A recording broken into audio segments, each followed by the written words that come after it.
Hello and welcome dear students to Learn Karo live classes. I am Shivam Gupta, your mathematics mentor. I have done my BTech from IIT Bhubaneswar. तो बच्चों हम लोग पढ़ रहे थे sets और sets में आज हम लोगों का लेक्चर नंबर 3 है. लेक्चर नंबर 1 में हम लोगों ने देख लिया था कि सेट्स क्या होता है, सेट्स को हम किस तरह से रिप्रेजेंट करते हैं. डिफरेंट टाइप्स ऑफ सेट्स हम लोगों ने देखा था. फिर लेक्चर नंबर 2 में हमने सबसेट्स के बारे में मेनली पढ़ा था और इंटरवल्स के बारे में पढ़ा था. That is close interval, open interval and all. तो आज की क्लास में हम लोग most important topic of the sets हम पढ़ने जा रहे हैं, दैट इज वेन डायग्राम्स. तो चलिए स्टार्ट करते हैं, लेकिन उससे पहले मैं आपको एक इन्फॉर्मेशन दे देता हूँ. हमारा एक चैनल है, टेलीग्राम चैनल है. इस चैनल पे जाके आप इस चैनल को ज्वाइन कर सकते हैं और यहाँ पे आपको नोट्स की पीडीएफ मिलती रहेंगी, आपको क्विज के लिंक्स वगैरह मिलते रहेंगे और हमारी जो लाइव क्लासेस की अपडेट्स हैं वो आपको डे बाय डे मिलती रहेंगी. ठीक है, तो चलिए स्टार्ट करते हैं हम लोग आज का topic, that is Venn diagrams. ठीक है, तो वेन डायग्राम्स जनरली होता क्या है, मोस्ट ऑफ द रिलेशनशिप्स जो होती हैं हमारी सेट्स में, सेट्स की जो हमारी मोस्ट ऑफ द रिलेशनशिप रहेंगी वो हम डायग्राम्स के थ्रू रिप्रेजेंट कर रहे हैं. और जिन डायग्राम्स के थ्रू उन सेट्स को रिप्रेजेंट किया जाता है, जिन डायग्राम्स के थ्रू, उस डायग्राम को हम बोलते हैं वेन डायग्राम्स. तो ये डायग्राम से हमारे क्वेश्चंस भी इजी होने के चांसेस होते हैं और डायग्राम्स हमारे इंपॉर्टेंट होते हैं और ये ज़्यादा डिफिकल्ट भी नहीं है, पढ़ने में बहुत ईजी होता है. तो वेन डायग्राम्स के बारे में आपको ज़्यादा वरी करने की जरूरत नहीं है क्योंकि आने वाले 20 मिनट में आपको वेन डायग्राम्स बहुत अच्छे से आने वाले हैं. तो चलिए देखते हैं हम लोग. सबसे पहले तो वेन डायग्राम्स होता क्या है, वो दिखता कैसा है. मैंने लिखा है कि these diagrams are consist of a rectangle and close curve. और क्लोज कर्व जनरली हम सर्कल से ही यूज करेंगे और हर जगह ही सर्कल से ही आपको भी यूज करना है क्योंकि ट्रायंगल्स वगैरह यूज करोगे तो चीजें कॉम्प्लिकेटेड हो जाएंगी. सर्कल्स आप करेंगे क्योंकि सर्कल्स हम यूज टू रहते हैं तो इसलिए ज्यादा प्रॉब्लम नहीं होती है. तो देखिए वेन डायग्राम जो होते हैं वो जनरली रेक्टेंगल और सर्कल से बने हुए होते हैं. अब यूनिवर्सल सेट जो होता है, यूनिवर्सल सेट हम लोगों ने लास्ट क्लास में देखा था, लास्ट लेक्चर में, कि यूनिवर्सल सेट होता है जिसमें सारे सेट्स प्रेजेंट हो, सारे सेट या सारे एलिमेंट, सारे ऑब्जेक्ट्स जिसमें प्रेजेंट हो, उस सेट को हम बोलते हैं यूनिवर्सल सेट. ठीक है, अब यूनिवर्सल सेट को हम जनरली रेक्टेंगल से प्रेजेंट करते हैं और सबसेट्स को हम सर्कल से. जैसे मान लीजिए ये कोई रेक्टेंगल है तो ये तो पूरा यूनिवर्सल सेट है और यूनिवर्सल सेट में आपके सारे एलिमेंट्स आ जाएंगे. जो एलिमेंट्स मैंने लिखे हैं 1 2 3 4 5 6 जितने भी एलिमेंट्स हमने लिखे हैं ये सारे के सारे एलिमेंट्स आपके यूनिवर्सल सेट में आ जाएंगे. इसके बाद लेकिन जो हमारा सर्कल है वो हमारा किसको रिप्रेजेंट कर रहा है, वो हमारा सबसेट को कर रहा है. यहां पर भी लिख देते हैं यूनिवर्सल. ठीक है, तो ये जो है ये हमारा सबसेट को रिप्रेजेंट कर रहा है. ये सबसेट को रिप्रेजेंट कर रहा है तो इसका मतलब सबसेट में हमारे कौन कौन सा एलिमेंट है, एक 2 और एक 6. तो 2 और 6 जो है वो हमारा सबसेट है और यूनिवर्सल सेट हो गया हमारा 1 2 3 4 5 6. तो ये इस तरह से हम जनरली वेन डायग्राम्स को हम रिप्रेजेंट करेंगे. अब अगला हम देखते हैं कि सेट्स पर हम ऑपरेशन कैसे करने वाले हैं. वेन डायग्राम के थ्रू भी समझेंगे और वैसे नॉर्मली भी समझेंगे. सबसे पहला ऑपरेशन हमारा होता है सेट्स पे, जैसे कि हम पढ़ते हैं ना मैथ्स में, अलजेब्रा में हम पढ़ते हैं 2 + 3 = 5. ठीक है, 2 - 3 = -1. तो इस तरह के ऑपरेशंस हम लगाने वाले हैं सेट्स पर. तो जब हम सेट पर इन तरह के ऑपरेशंस लगाएंगे तो हमें क्या देखने को मिलता है वो देखते हैं. पहले तो हमारा होता है यूनियन ऑफ सेट्स, फिर ऐसे ही हम देखेंगे इंटरसेक्शन ऑफ सेट्स और फिर हम देखेंगे डिफरेंस ऑफ सेट्स. तो अगर हम बात करते हैं यूनियन ऑफ सेट्स की, तो union of 2 sets A and B is set C which consists of all those elements which are either in A or in B. तो अगर आप A और B का यूनियन लेते हैं, अगर आप A और B का यूनियन लेते हैं तो हमें एक ऐसा सेट मिलता है जिसमें जो एलिमेंट्स प्रेजेंट होंगे वो एलिमेंट्स या तो आपको A में मिल जाएंगे या आपको B में मिल जाएंगे. ठीक है, इस तरह से. तो जैसे कि फॉर एन एग्जांपल मैं आपको बता दूं, let A and B be any 2 sets. मान लीजिए A और B आपके कोई भी 2 सेट्स हैं, तो A और B का जो यूनियन होगा वो सेट होगा जो A के सारे एलिमेंट्स और B के सारे एलिमेंट्स उसमें हो. मतलब अगर A यूनियन B आप कर रहे हैं तो उसमें आपके A के सारे एलिमेंट्स और B के सारे एलिमेंट्स प्रेजेंट होने चाहिए, लेकिन कोई भी एलिमेंट 2 बार नहीं आना चाहिए.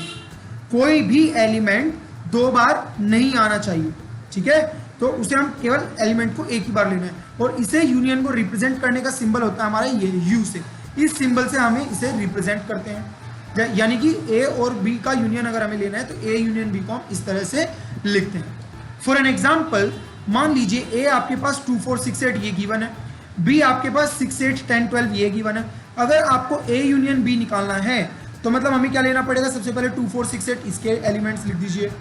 फिर इसके बाद देखिए 6 हमें नहीं लिखना है क्योंकि पहले लिख चुके हैं. 8 नहीं लिखना है, लिख चुके हैं, 10 लिखो, 12 लिखो। तो जो ये सेट हुआ ये होगा हमारा A यूनियन B, जो मैंने यहाँ पर लिख के दिखाया भी हुआ है, ठीक है। तो इस तरह से हम A यूनियन B को लिखते हैं। वेन डायग्राम से अगर हम देखें तो A यूनियन B क्या होता है, मान लीजिए ये यूनिवर्सल सेट है, ये मान लीजिए A है और ये मान लीजिए B है, ठीक है। ये हमारे A और B दो सेट है। अब अगर A और B हमें लिखना है, A यूनियन B अगर हमें लिखना है तो इसका मतलब हुआ कि ये पूरा का पूरा A, ये पूरा का पूरा A और जो ये बचा B, जो ये B बचा, ये पूरी जो चीज होगी, ये जितना मैंने शेड किया है, हालांकि ये जो पोर्शन है ये 2 बार आ जाता है, ठीक है, तो ये हम बाद में देखेंगे, इस पोर्शन को हम एक बार घटाएंगे, ठीक है। तो ये जो पूरा का पूरा पोर्शन मैंने शेड किया है ये हमारा रिप्रेजेंट करता है A यूनियन B को, मतलब A और B, ठीक है। अगला next is properties of union. Union में हमें किस तरह से ऑपरेशन करना है उसकी प्रॉपर्टीज है।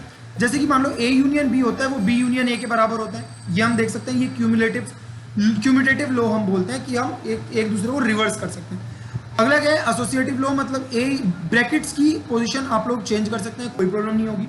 अगर आप किसी भी सेट का यूनियन लेते हैं फाई के साथ, नल सेट के साथ, तो मतलब A होगा। मतलब कहने का है कि मान लीजिए A आपका सेट है 1, 2, 3 और एक नल सेट है, तो नल सेट में तो कोई भी एलिमेंट नहीं प्रेजेंट है। तो अगर आप इन दोनों का यूनियन लेते हैं तो हमें क्या देखने को मिलेगा, 1, 2, 3 और इसमें कुछ भी नहीं है तो कुछ भी नहीं लिखना है, तो हमें वापस से क्या मिल गया, वापस से हमें A ही मिल गया। और क्योंकि हमें वापस से A मिल रहा है तो इसीलिए हम बोल देंगे कि A यूनियन फाई जो होगा वो A के बराबर ही होगा। अब A यूनियन A जो होता है वो A के बराबर होगा। मान लीजिए एक सेट है A 1, 2, 3, दूसरा सेट है A, वो भी सेम ही तो होगा ना, अगर A है तो सेम ही होगा। अगर आप इसका इसके साथ यूनियन लेते हैं तो आप देखो तो ये 1, 2, 3 ही आएगा, तो मतलब ये वापस से A के बराबर ही हो जाएगा। तो A यूनियन A की जो वैल्यू होगी वो हमारी A के ही बराबर हो जाएगी। इस वैल्यू में हमारे पास कोई चेंज नहीं आने वाला है, ठीक है। चलिए next is universal union A। Universal set हो, अगर आप उसका यूनियन A के साथ लेना चाह रहे हैं तो क्या होगा। फॉर एन एग्जाम्पल मैं आपको डायग्राम से बता देता हूँ। जैसे कि मान लीजिए ये U है और ये है आपका A, ये आपका सेट A है, ठीक है। अगर आपको इन दोनों का यूनियन लेना है तो वो तो हम पूरा यही तो बोल देंगे। मतलब अगर आपने ये ले लिया, अगर आपने पूरा U सेट ले लिया तो उसका मतलब उसमें A तो ऑलरेडी कवर हो चुका है। तो अगर आप इन दोनों का यूनियन लेते हैं तो वो U के ही बराबर होगा, इसलिए हम बोलते हैं लॉ ऑफ यूनिवर्सल, ठीक है। तो ये हमारा लॉ हो जाएगा। तो ये प्रॉपर्टीज हुई हमारी यूनियन। अब एक छोटा सा एग्जाम्पल हम देख लेते हैं कि हमें इनका यूनियन निकालना है। पहले वाले एग्जाम्पल में क्या है कि A इज इक्वल्स टू बोला है x is a natural number and x belongs to 1 to 6। बहुत अच्छा, देखो जो A सेट है वो आपकी x जो है वो नेचुरल नंबर हो और 1 से 6 के बीच में हो। तो 1 पर क्योंकि इक्वेलिटी नहीं है तो 1 तो नहीं होगा, 2 होगा, 3 होगा, 4 होगा, 5 होगा, 6 होगा, 6 नहीं होगा क्योंकि यहाँ पर भी इक्वेलिटी नहीं है। अगर यहाँ पर इक्वेलिटी होती तो 6 भी लेते। B क्या है, B है नेचुरल नंबर बिटवीन 6 and 10, तो 6 होगा, नहीं होगा, क्यों, क्योंकि वहां पर इक्वेलिटी नहीं है। तो इसलिए हम लेंगे केवल 7, 8, 9, 10 नहीं लेंगे। 10 क्यों नहीं लेंगे, क्योंकि वहां पर इक्वेलिटी का साइन नहीं है, और इक्वेलिटी का साइन नहीं है मतलब हमें 10 नहीं लेना है। तो यहाँ तक हमारे पास हो जाएगा ये सेट। अब इन दोनों का अगर हमें यूनियन लेना है तो बहुत इजीली हम ले सकते हैं, दैट इज 2, 3, 4, 5, पहला सेट लिख दिया। अगला क्या है 7, 8, 9, तो ये जो हमारे पास सेट हुआ ये हुआ हमारा A यूनियन B, ठीक है। इस तरह से हमें A यूनियन B निकालना है। अब जैसे कि सेट A है, सेट B है, तो ये तो हमने अभी पढ़ा था कि अगर आप A यूनियन B करना चाह रहे हो तो मतलब आप A यूनियन फाई कर रहे हो, और A यूनियन फाई जो होगा वो A के ही बराबर हो जाएगा, मतलब 1, 2, 3। ये प्रॉपर्टी तो अभी अभी हमने पढ़ी थी और उसी प्रॉपर्टी का हमारे पास यहाँ पर ये यूज आ गया, ठीक है। तो चलिए अगला हम देखते हैं इंटरसेक्शन ऑफ सेट्स। इंटरसेक्शन का मतलब क्या होता है, intersection of two sets A and B is the set of all those elements which belongs to both A and B। मतलब आपके पास मान लीजिए कोई एक सेट A है और कोई एक सेट B है, तो A इंटरसेक्शन B आप कैसे निकालेंगे, A और B में जो कॉमन एलिमेंट्स हैं, ध्यान से सुनो, इंटरसेक्शन का मतलब है A और B में जो आपके कॉमन एलिमेंट्स हैं आप उनको ले लीजिए। तो जो कॉमन एलिमेंट्स होंगे उनका जो सेट होगा उसे हम बोलेंगे intersection of those two sets. मान लीजिए आपके पास एक सेट A है, एक सेट B है, ये दो हमारे सेट हैं। अब अगर intersection of A and B हमें बताना है तो वो सेट होगा which consist of all the elements which are common to the element of set A and B. यही अभी मैंने बताया। और इसका जो सिंबल होता है वो इस तरह से होता है, उल्टा यू इसका सिंबल होता है और उसको हम इस तरह से लिखते हैं, that is A intersection B. Clear? जैसे कि फॉर एन एग्जाम्पल आप देखें, ए इज इक्वल्स टू ये सेट है और बी इज इक्वल्स टू ये सेट है, तो हमें ए इंटरसेक्शन बी बताना है। तो ए इंटरसेक्शन बी का मतलब है वो एलिमेंट्स हमें लिखने हैं जो आपके ए में भी हो और बी में भी हो। तो ए में कौन सा एलिमेंट है? 2 4 6 8। बी में ए का 2 इसमें है क्या? नहीं है। 4 नहीं है। 6 हाँ है।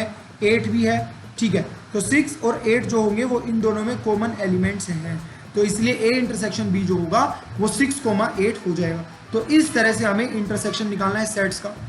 नेक्स्ट, अगर हम इसे वेन डायग्राम से समझना चाहें तो कैसे? मान लीजिए ये यूनिवर्सल सेट है, ये यूनिवर्सल सेट है और ये मान लीजिए ए है और ये मान लीजिए बी है। तो अगर आपको इनका इंटरसेक्शन निकालना है तो देखिए ए जो है वो हमारा ये पूरा रीजन है, ठीक है, बी जो है हमारा वो ये पूरा रीजन है। इन दोनों के बीच में जो कॉमन रीजन आ रहा है वो हमारा ये रीजन आ रहा है। तो ये जो येलो शेड है ये हमारी ए इंटरसेक्शन बी को रिप्रेजेंट कर रही है, ठीक है। ए इंटरसेक्शन बी को हमारा रिप्रेजेंट कर रही है येलो शेड। तो इस तरह से हम वेन डायग्राम में इसको समझते हैं। इसके बाद इंटरसेक्शन की अगर हमें प्रॉपर्टी देखनी है तो क्यूमुटेटिव लॉ यहाँ पर फॉलो करता है, commutative law, that is A intersection B जो होगा वो बी इंटरसेक्शन ए के बराबर हो जाएगा। अगर आप रिवर्स करते हैं तो कोई प्रॉब्लम नहीं है, मतलब अगर आप इंटरचेंज करते हैं तो कोई इशू नहीं होगा।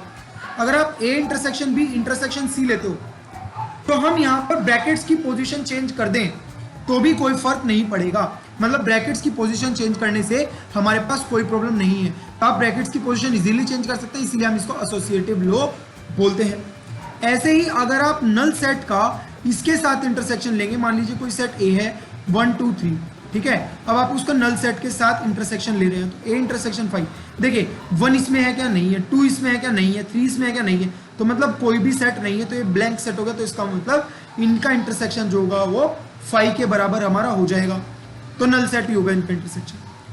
यूनिवर्सल का इंटरसेक्शन अगर आप ए के साथ लें, मान लीजिए यूनिवर्सल है, ये सेट है आपका ए, अगर आप इन दोनों को इंटरसेक्शन लेंगे तो ये तो हुआ हमारा ए, दूसरी शेड से हम दे देते हैं ए को, ये यूनिवर्सल ये है। अब ये दोनों इंटरसेक्ट कहाँ कर रहे हैं? ये दोनों इंटरसेक्ट कर रहे हैं इस रीजन में, और ये है हमारा ए। तो इसलिए हम बोलते हैं कि यूनिवर्सल को अगर आप ए के साथ इंटरसेक्शन लेंगे तो आपको ए ही मिलेगा, और इसे हम बोलते हैं law of phi and universal, क्योंकि हमने इन दोनों को एक साथ डिफाइन किया है। अगला, अगर हम देखें किसी सेट का अगर आप उसी के साथ इंटरसेक्शन लेते हो, मतलब मान लीजिए अगर आपके पास 1 2 3 और इस तरह से लिखे हुए हैं और इसका ही सेट का आप इसी के साथ इंटरसेक्शन लें, तो इसका मतलब आपको क्या मिलेगा? देखिए 1 इसमें प्रेजेंट है, 3 इसमें प्रेजेंट है, 2 इसमें प्रेजेंट है, तो क्योंकि सारे एलिमेंट्स प्रेजेंट है तो वापस से आपको ए ही मिल गया। तो इसलिए अगर किसी सेट का आप उसी के साथ इंटरसेक्शन लेते हैं तो आपको वही सेट वापस मिल जाएगा। इसको हम बोलते हैं आइडेम्पोटेंट लॉ। अगला क्या है? ये बहुत अच्छी चीज है, डिस्ट्रीब्यूटिव और काफी इंपॉर्टेंट भी है। अगला वाला जो है वो काफी इंपॉर्टेंट है और मैं स्पेशली उसको नीचे अलग से लिख भी रहा हूँ। A intersection B union C जो होता है वो आपका A intersection B union A intersection C, इस तरह से हम खोलते हैं और ये इंपॉर्टेंट प्रॉपर्टी है काफी, ठीक है। नेक्स्ट एक टर्म है, उसको आप समझ लीजिए, डिसजॉइंट सेट्स, क्योंकि वो आपको बहुत जगह देखने को मिल सकती है। तो डिसजॉइंट सेट्स का मतलब होता है जब आप किन्हीं भी दो सेट्स का इंटरसेक्शन ले और वो आपका नल सेट आ जाए। तो अगर किन्हीं भी दो सेट्स का इंटरसेक्शन अगर नल सेट आ रहा है तो उसको हम बोलते हैं कि वो डिसजॉइंट सेट होगा, ठीक है। अगला एग्जांपल्स, तो इनमें से हमें बताना है कि कौन सा डिसजॉइंट है। डिसजॉइंट मतलब अगर आप उनका इंटरसेक्शन ले तो आपका नल सेट आना चाहिए। तो ये तो 1 2 3 4 है। X is a natural number 3 और 6 के बीच में हो, ना 3 हो सकती ना 6 हो सकती, क्योंकि यहाँ पर इक्वल टू का साइन नहीं है। तो ये 4 हो सकता है और 5 हो सकता है। तो इसके और इसके बीच में अगर आप इंटरसेक्शन लेकर देखें तो क्या मिलेगा? 1 प्रेजेंट है, नहीं है। 2 प्रेजेंट है, नहीं है। 3 प्रेजेंट है, नहीं है। 4 है, हाँ बिल्कुल है, ठीक है। तो इन दोनों के बीच का जो सेट इंटरसेक्शन होगा वो हमारा ये 4 हो जाएगा। तो ये जो होगा ये डिसजॉइंट सेट नहीं है, क्योंकि इसमें हमारा इंटरसेक्शन आ रहा है, इसमें इंटरसेक्शन नल सेट नहीं है। अगर इसमें हम देखें ए ई आई ओ यू, इसमें अगर देखें सी डी ई एफ, तो इसमें भी अगर आप देखोगे तो दोनों में कॉमन हमारा एक एलिमेंट आ रहा है और दैट इज ई, तो इसलिए ये भी डिसजॉइंट हमारा नहीं है। अगला देखो, x एक इवन इंटीजर है, x एक इवन इंटीजर है, मतलब x 2 4 6 8, x हमारा ये है। अगला बोल रहा है और चलता जाएगा, x बोल रहा है एक ओड इंटीजर है, मतलब 1 3 5 7। अब इसमें आप देखो तो कोई भी एलिमेंट कॉमन नहीं आ सकता, क्योंकि एक इवन नंबर एक ओड नंबर के कभी भी इक्वल नहीं हो सकती, क्योंकि इसमें कोई भी एलिमेंट कॉमन नहीं आ सकता। Hence the intersection, you can write here that intersection is null set, तो इसका मतलब हुआ ये डिसजॉइंट है, तो दिस इज डिसजॉइंट सेट, ठीक है। तो this is the example of disjoint set. Next is difference of sets. अगर हमें दो सेट्स का डिफरेंस लेना है तो वो क्या होगा, देखिए मतलब कहने का है कि अगर a माइनस बी हम लिख रहे हैं तो इसका मतलब क्या है, इसका मतलब होता है कि अगर कोई एलिमेंट a में प्रेजेंट है वो b में प्रेजेंट नहीं होना चाहिए, अगर a में प्रेजेंट है वो b में प्रेजेंट नहीं है, तो इसका मतलब वो सेट जो होगा एलिमेंट्स का वो a माइनस बी कहलाएगा। वही यहां पर लिखा है कि difference of sets a and b in this order is the set of elements which belong to a but not to b, जो a से बिलोंग करते हैं लेकिन b से बिलोंग नहीं करते। सिंबॉलिकली हम क्या लिखते हैं, a माइनस बी, सिंबॉलिकली हम a माइनस बी उसको लिखते हैं कि एलिमेंट a में तो होगा लेकिन b में नहीं होगा। फॉर एन एग्जाम्पल, अगर ये a है ये b है और आप इसका a माइनस बी लिखना चाहो तो 1 जो है वो a में है लेकिन b में नहीं है, बिल्कुल। 2 जो है वो a में है लेकिन b में भी है, 3 जो है वो 1 a में है लेकिन b में नहीं है तो 3 लिख देंगे। इस तरह से 4 a में भी है b में भी है तो 4 नहीं आएगा। 5 जो है वो a में है लेकिन b में नहीं है तो यहाँ पर 5 आ जाएगा, तो इस तरह से हम लिखेंगे। 6 जो है वो a में भी है b में भी है तो इसलिए नहीं लिखा, तो ये जो सेट होगा ये हमारा a माइनस बी होगा। अब b माइनस ए का क्या मतलब है, b माइनस ए का मतलब होगा, ये चीज समझो, मतलब a माइनस बी और b माइनस ए अलग अलग है, ठीक है।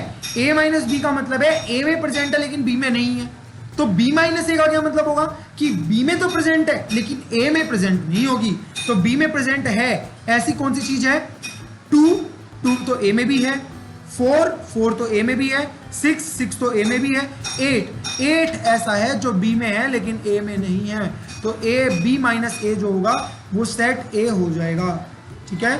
और यहां से ये चीज हमें क्लियर हो सकती है कि a माइनस बी जो है वो b माइनस ए के बराबर हो ऐसा जरूरी नहीं है। ये चीज आप यहाँ पर क्लियरली देख सकते हैं कि a माइनस बी कुछ और है और b माइनस ए कुछ और, ठीक है।